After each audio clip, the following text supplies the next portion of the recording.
बिल्कुल आप सही थंबनेल देख रहे हैं। जिस तरह से आपका कलश रिश्ते का नाम सामने आया है, उसी तरह से आपको एक और नाम देखने को मिल सकता था, जिसमें आपका स्टार उत्सव हो सकता था, जी अनमोल हो सकता था, या फिर सोनी पल भी हो सकता था, या कोई ऐसा नया चैनल हो सकता था जो कि अभी तक आपके डीडी निःशुल्क डीटीएच पर मौजूद नहीं है।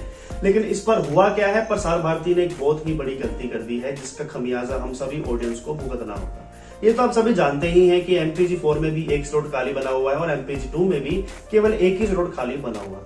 अगर हम MPG2 की बात करते हैं तो जो एक खाली स्लॉट था उस पर कलश रिश्ते ने अपना हक जमा लिया है। लेकिन वह अगर हम बात करते हैं MPG4 की, तो MPG4 के लिए यहाँ पर प्रसार भारती ने एक और नई ई ऑप्शन का ऐलान कर दिया है, जो कि 71 रहती है। 71 ई ऑप्शन अभी हाल ही में अनाउंस की गई है, जो कि MPG4 के स्लॉट को भरने के लिए रखी है।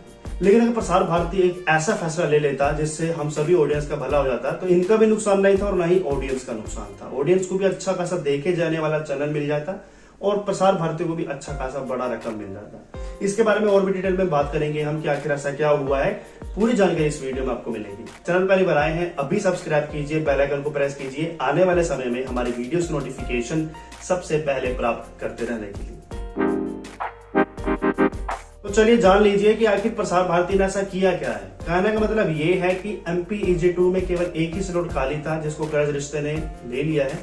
उसी तरह से अगर ये चाहते तो एक स्लॉट और खाली कर देते MPEG2 में। यानी कि कहने का मतलब ये है, कोई ऐसा चैनल जो MPEG2 में है या उनका दूरदर्शन का चैनल था, उसे वह MPEG4 में शिफ्ट कर सकते थे और उसकी जगह पे MPEG2 में एक स्लॉट हमारे लिए खाली हो जाता, तो वहां पर किसी भी चैनल को मौका मिल सकता था।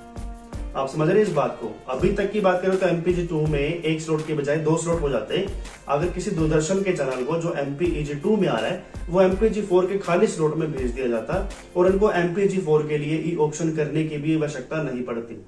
दूसरी बात है कि प्रसार भारती का इसमें फायदा क्या होता। फायदा ये होता कि प्रसार भारती जो MPG4 के लिए भी पैसे मांग रहा है वो MPEG2 के मुकाबले बेहद कम है, क्योंकि MPG4 की इतनी रिच नहीं है और उसकी स्लॉट की कीमत बहुत ज्यादा नहीं है। MPG2 में अगर वो कोई चैनल को स्लॉट खाली कर देता, एक चैनल को MPG4 में भेज देता, तो एक की बजाय 2 स्लॉट खाली हो जाते और उसकी जगह पर कोई भी आपका देखे जाने वाला चैनल पार्टिसिपेट कर सकता था, चाहे वो जी अनमोल होता, चाहे वो सोनी पल होता, चाहे वो स्टार उत्सव होता या कोई और अन्य चैनल होता। लेकिन इनको यहाँ पर ऐसा जो है फैसला नहीं लिया गया, जो कि सबसे बड़ी गलती है। अगर ये फैसला ऐसा ले लेते तो ऑडियंस का भी भला हो जाता, उनको भी अच्छे खासे देखे जाने वाले चैनल एक की बजाय 2 मिल जाते और इनको भी फायदा प्रसार भारती को भी हो जाता, क्योंकि MPEG2 में स्लॉट की जो कीमत है वो बहुत ज्यादा है, करोड़ों में है। यह लाखों की बात हो रही है MPG4 में और MPG2 में करोड़ों की बात हो रही है। और खासकर अगर हिंदी धारावाहिक का चैनल पार्टिसिपेट कर लेता तो उसकी जो बोली है वो 17 करोड़ रुपए से शुरू ही ऊपर की होती है। जैसे कि अभी आपने देखा कि कलश रिश्ते ने भी 19 करोड़ से ज्यादा की बोली लगाई। उसी तरह से अगर कोई और इंटरेस्टेड चैनल होता, चाहे वो सोनी पल होता, चाहे स्टार उत्सव होता या जी अनमोल भी होता, तो वो भी करीबन 19 या उससे ऊपर की बोली लगा के करोड़ों में अपना चैनल का स्लॉट बना लेता। इससे प्रसार भारती को भी करोड़ों की अच्छी खासी इनकम हो जाती, ऑडियंस को भी उनका मनपसंद चैनल वापस मिल जाता और जो MPG4 में काफी कम कीमत मिल रही है उसकी जरूरत भी नहीं पड़ती। तीसरी बात एक और बता देता हूँ, MPG4 के स्लॉट्स के लिए बहुत से ब्रॉडकास्टर्स इंटरेस्टेड नहीं होते।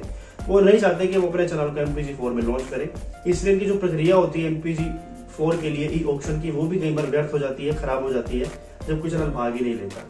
तो कहीं ना कहीं प्रसार भारती को ऐसा जरूर करना चाहिए था। लेकिन आपके नजरिए से क्या है कि ये जो MPG4 के लिए अलग से ई ऑप्शन कर रहे हैं वही सही फैसला है, या फिर वो कोई स्लॉट खाली करके MPG2 में, चाहे वो दूरदर्शन का डीडी का कोई भी चैनल होता, उसे वो MPG4 में भेज देते और एक MPG2 में स्लॉट खाली करके किसी अन्य चैनल को मौका देते। जो भी आपके मन में सवाल और सुझाव हो नीचे आपको जरूर रखिएगा। नमस्कार।